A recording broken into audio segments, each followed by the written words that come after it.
We've seen them before.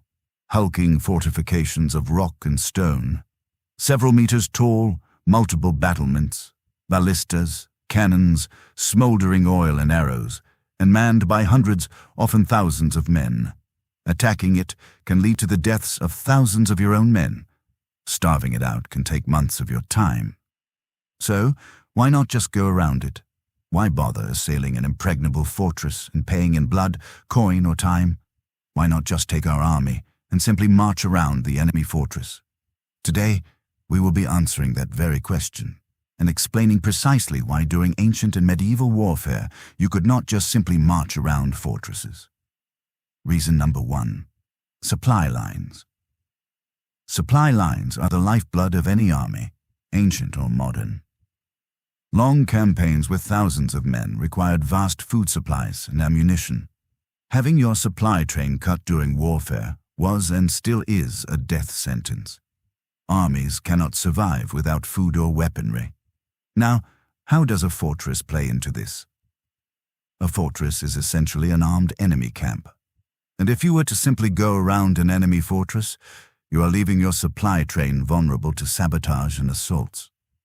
Leaving a great fortress behind your lines is essentially surrendering your supply line, and in a deep campaign into enemy territory, an absolute death sentence. Reason number 2, terrain control and choke points.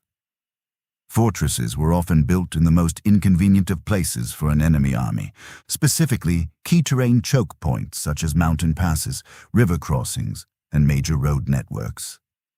It was sometimes impossible to go around an enemy fortress. An example of such a fortress placement is found in Dover Castle in Kent. It physically and strategically commands the narrowest crossing point of the English Channel, and is thus dubbed the Key to England as a result. As a defender, where your fortress was built was of vital importance when defending your land. Reason number 3, foraging and food. Denial. It was typical for a defender to claim their harvests, take their food into storage, and put it all within their castle.